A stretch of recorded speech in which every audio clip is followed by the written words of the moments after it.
Pahinga muna para kumain. Ang bihira. Ayan. Marakatan tayo. Ano eh? Unicorn. Tapos. Welcome back ulit sa aking channel mga idol. Let's go! Bagong episode na naman at samahan niyo ulit kami.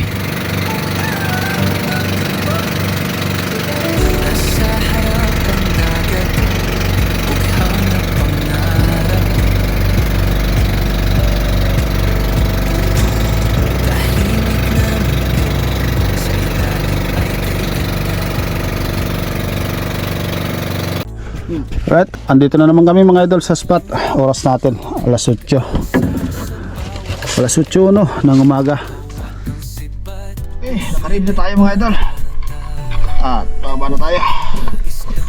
Oras natin alas 7, alas 8:17 ng umaga. Right, let's go. Dive safe.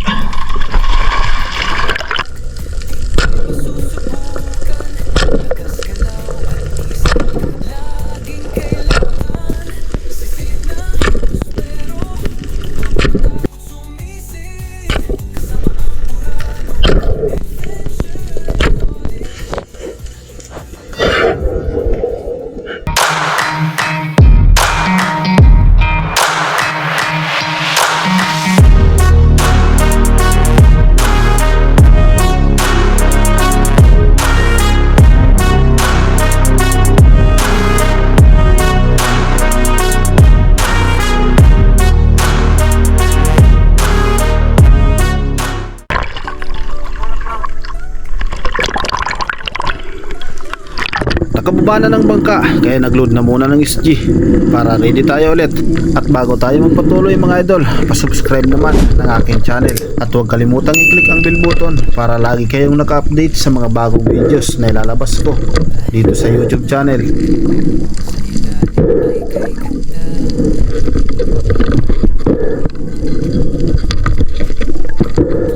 Nakaload ng rubber at naka-ready na rin, kaya simulan na natin mga idol. At ito ang naging una kong drop. 22 to 23 meters ang spot na to, may kalaliman na rin. At dito ay maraming slick unicorn at iba't ibang klase ng mga isda, kaya nagantay tayo mga idol. At habang naghahantay, isang great barracuda ang nakita ko. Hindi pa gaanong malaki pero pwede na, kaya ito na ang naging target ko. Curious pa ang isda at mabilis ang paglapit, kaya tinira ko na. Sa ulong naging patama at lumusot pang shafting natin, kaya sigurado at wala na itong kawala. Isang great barracuda para sa unang tira.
Great barracuda. Maliit pa. Unang isda natin.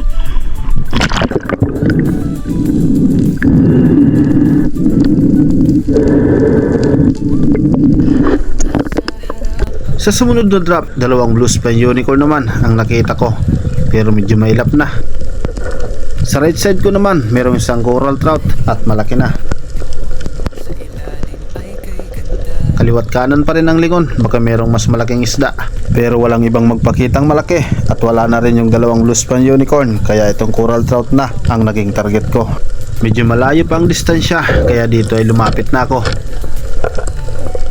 at nang makuha ko na ang saktong distansya ay tinira ko na. Pero sumut ito sa ilalim ng malaking bato at sinabit ang shooting line natin at hindi ko nahila pataas, kaya binigyan ko na lang muna ng line habang pabalik tayo sa surface.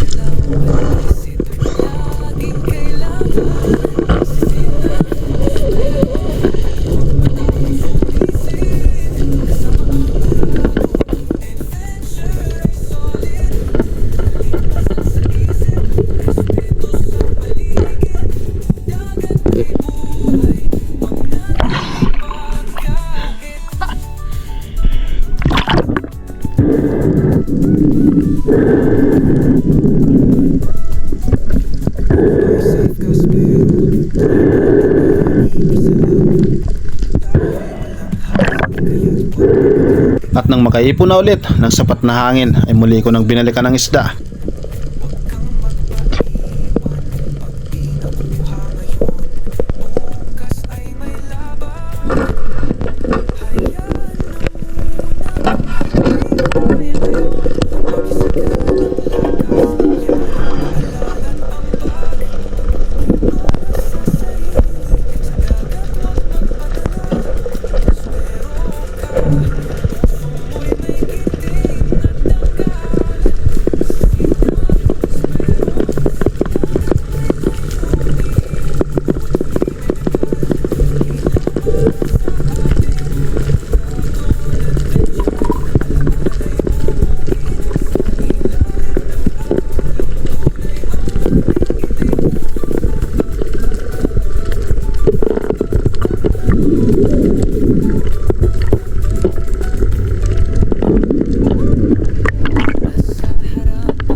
Next drop, isang Harlequin Sweet Lips naman ang nakita ko. Same spot pa rin ito mga idol. At dito na ako dumupa sa ibabaw ng malaking bato at naghintay ng tamang tsimpo.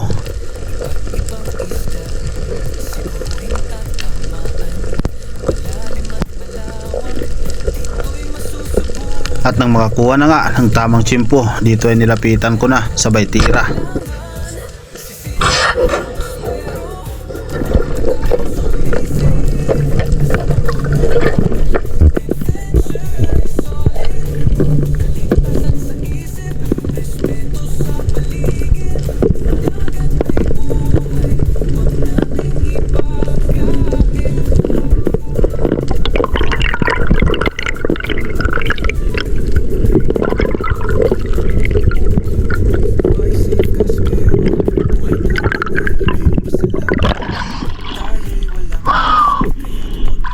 Tinawag ko na rin ang bangka dahil tanghali na para makapagpahinga na rin.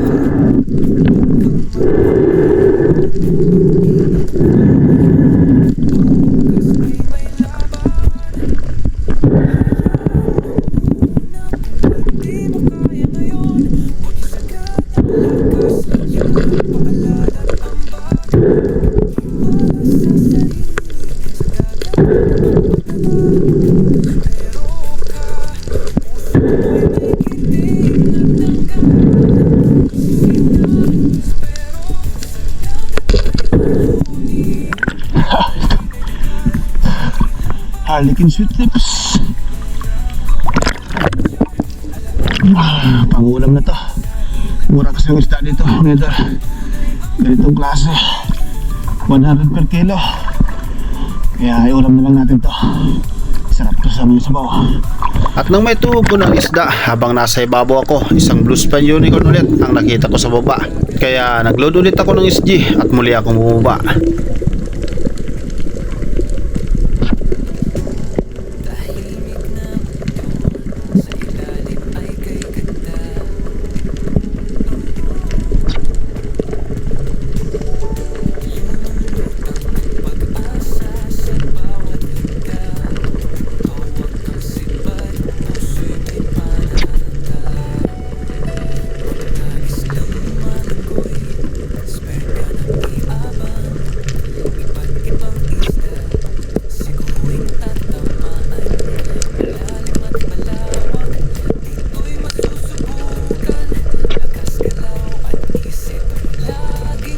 At lumapat ulit ako sa bahura at hinintay yung paglapit ng isang blue spine unicorn. Mailap na rin ang target nating isda, kaya dito ay bumante ako sa unahan at lumipat ng pwesto. Kaliwat kanan ng lingon habang nag-aantay. At maya maya lang papalapit na ang isang blue spine unicorn, kaya dito ay tinira ko na.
Ay, inap.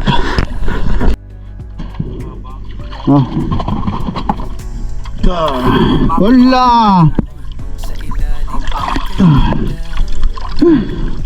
Pahinga muna para kumain. Ang bihira. Ayan. Saan tayo? Ano eh? Yun po. Tapos.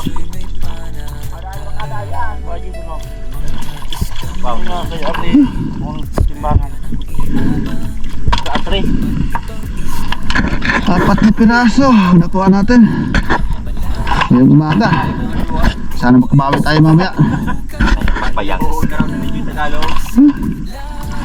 Paano? At pagkatapos nga namin kumain at nakapagpahinga na, lumipat na kami ng ibang bahura.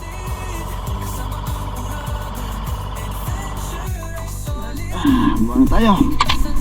Anong ba?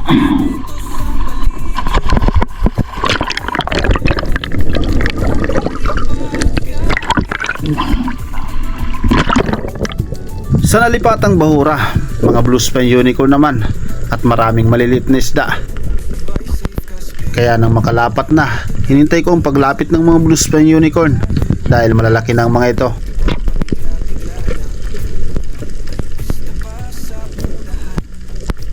Ilang segundo lang ang lumipas, papalapit ng isang blue spine unicorn, kaya tinira ko na. Magandang naging patama at lumusot pa ang shafting natin. Pangalawang blue spine unicorn na nakuha natin.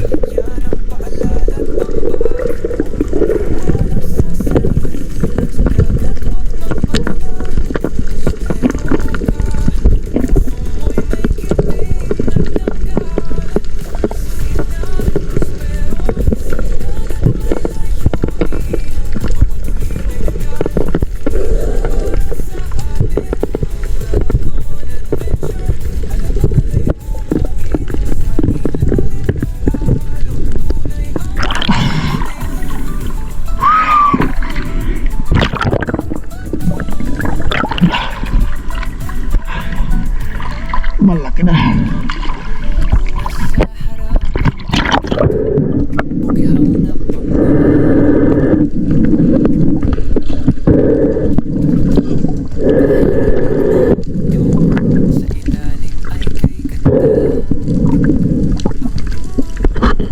At muli kong binalikan kung saan ko nakuha ang pangalawang blue spine unicorn. At habang pababa sa bahura, isang longnose emperor at isang blue spine unicorn ulit. Kaya dahan-dahan lang pababa habang target ang isang blue spine unicorn. At curious pa masyado ang isda, kaya nalapitan ko ng gusto.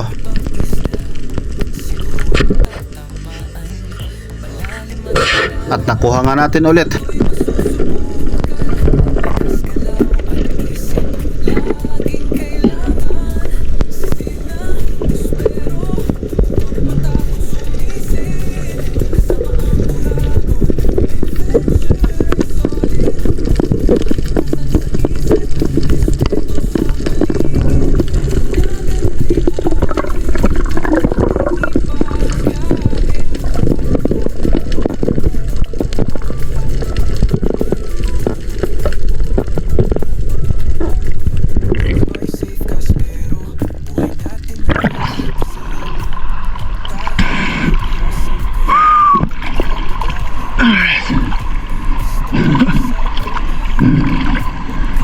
yung record natin.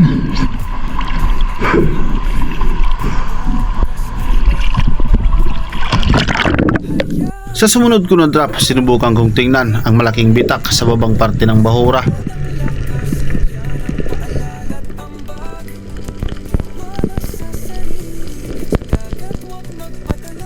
Pero walang isdang laman.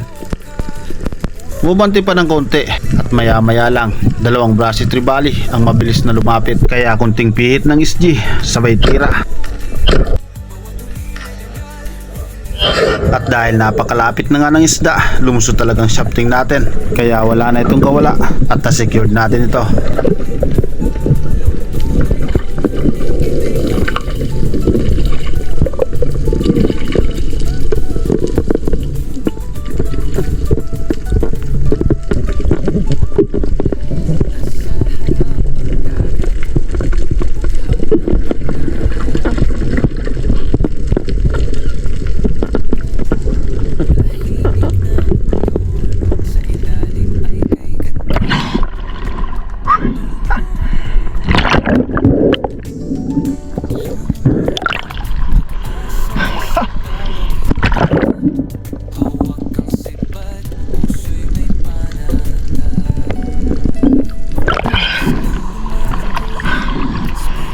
Brasi tribali.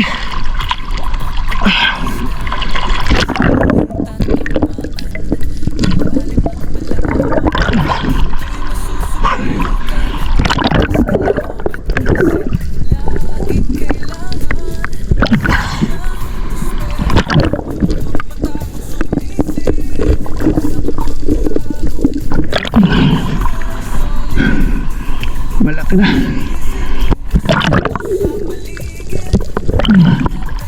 Mga 3 kilo na.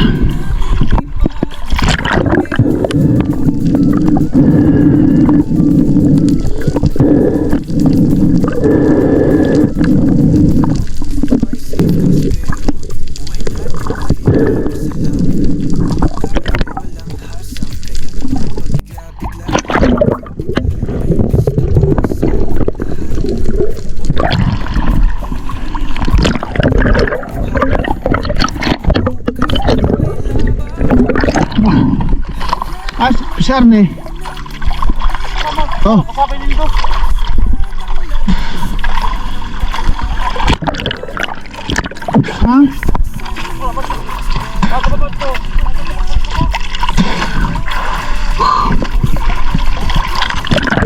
Tapos kung may lagay sa bangka ang mga nahuling isda, ay nag-drop na ulit ako. At dito ay mga blue spine unicorn ulit ang nakita ko sa babang parte ng bahura. Kaya nang makalapat na ulit, ganun pa rin ang paraan natin. Nakadapa lang sa bahura at naghihintay ng paglapit ng isda habang nagpipigil ng hininga.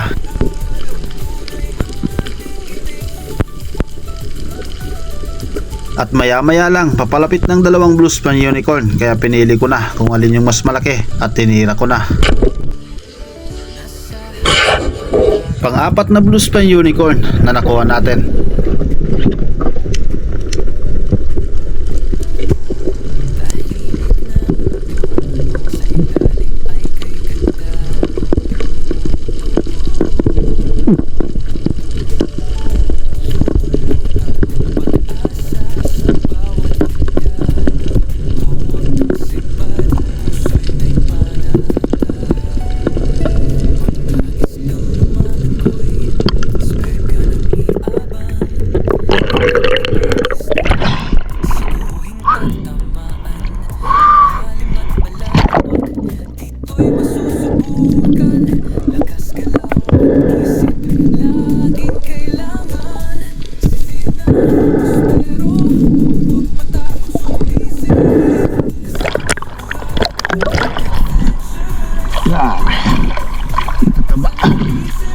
Pang-apat na unicorn.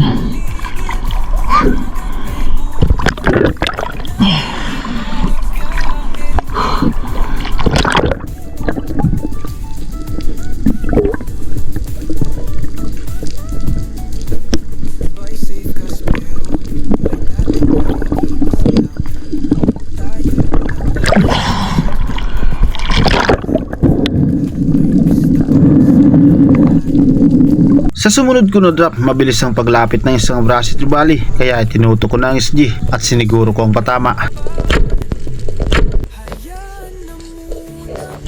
At nakuha nga natin ulit, pangalawang Brasi Trevally na nakuha natin at malaki na.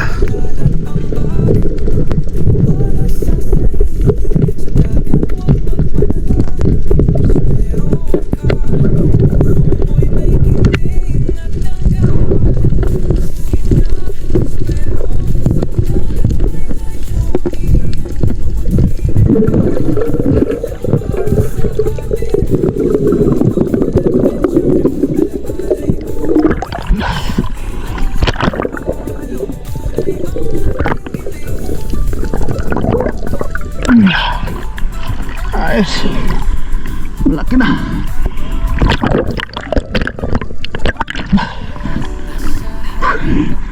Daming ibon oh.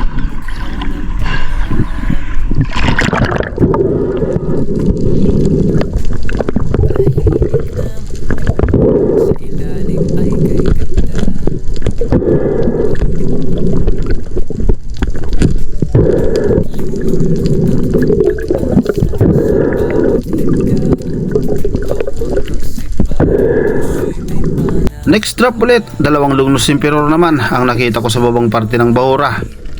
Kaya dahan-dahan akong lumapat at hinintay yung paglapit ng dalawang isda. At habang naghihintay ako sa paglapit ng isda, tumingin ako sa may kaliwang parte. At isang Brasi Trevally naman ang papalapit sa akin. Kaya mabilis kong itinutok ang SG sabay pull ng trigger. Pero may isa pang Bluefin Trevally, mabuti na lang at hindi tayo nalito. At nakuha nga natin ulit ang isang Brasi Trevally.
Mga tatlong Brasi.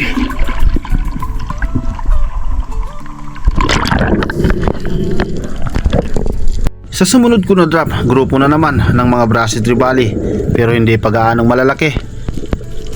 At sa taas na parte, tatlong Mackerel tuna naman, pero sadyang napakalayo, kaya nagantay tayo ulit dahil kalalapat lang natin sa bahura. Maliliit pang mga Brasi Trevally na ito, kaya hinayaan ko lang muna at naghintay ako ng ibang isda.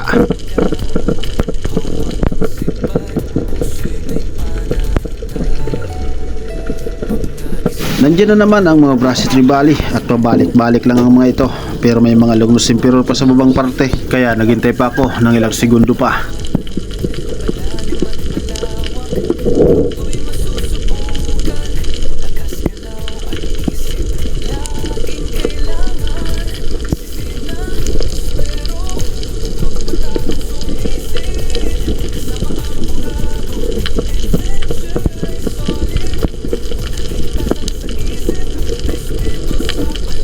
At ilang segundo na ngang lumipas pero hindi pa rin lumalapit ang target nating isda. Nasa babang parte pa kasi ng bahura ang mga Lugnus Emperor, kaya dito ay mabanti na ako at nilapitan ko na.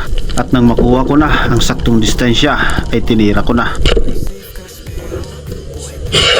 At nabawasan nga natin ng isa ang grupo ng mga Lugnus Emperor.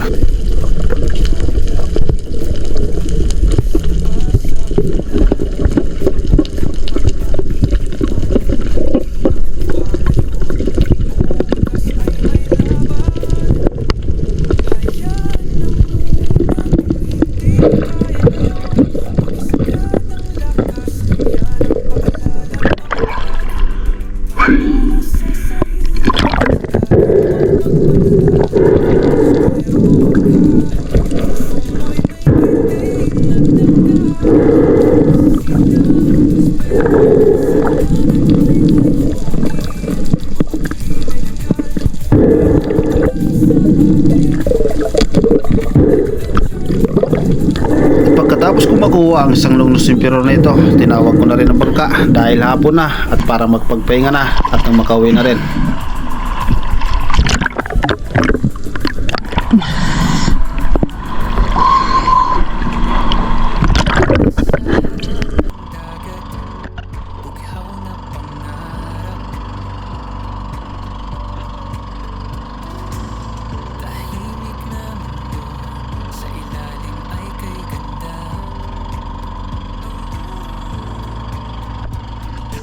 Shout out kay Jimmy Kasudulay ng Bulan Sorsogon, Renan Ligas from Saudi Arabia Riyadh, Nestor De La Rosa from Aba, Saudi Arabia, Mary Grace Reyes, Jansin Dison from Rapu-Rapu Albay, Sarinas family from Cagayan de Oro, Alabang Command Center from Muntinlupa City, Bong Hison from Bagong Silang, Caloocan City. Shout out sa Bremen Boys, kay Nitoy Bahiyan from Calamba City, Elospa at Coles family from Kalulot, San Fernando, Pampanga, Dinis de la Cruz and family from Naay, Cavite, Romel Raimundo, Pancho Pantino from Rapu-Rapu Albay. Shout out sa Disulok family, sa JN family from Analog, General Trias, Cavite. Shout out family Kalinisan from Bacoor, Cavite, Felix Kiroy from Lapu-Lapu City, Jonathan Chacon from Iloilo City, Ortiga family at Contemplo family ng Sibulan, Davao del Sur, Jansen Magtuto and family from Mandaluyong City, Burabo at Echano family from Calamba, Rolly Ruiz from Karamuan, Ricky Hernandez from Taguig City, Diswasido family from St. Gregory Village, Cainta Rizal, Ray Catigo Bris, Absalon Aguirre from Barangay Bitungol, Norsagaray, Bulacan, Anika Pedrasa at sa kanyang asawa at anak from Cabanatuan, Nueva Ecija, Edgardo Franco, Ripulo family from Morong, Rizal. Shout out sa inyong lahat mga idol at maraming salamat po.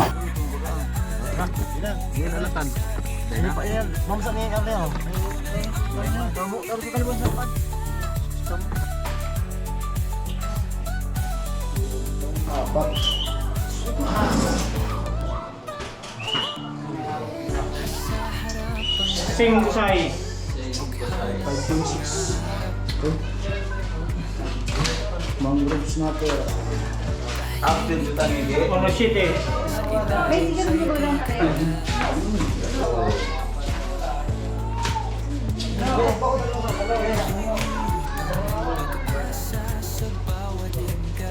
Tres, uno.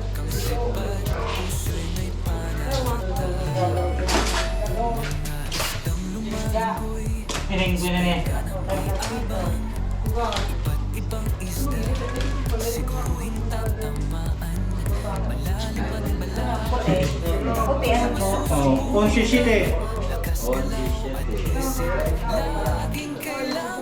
11-7.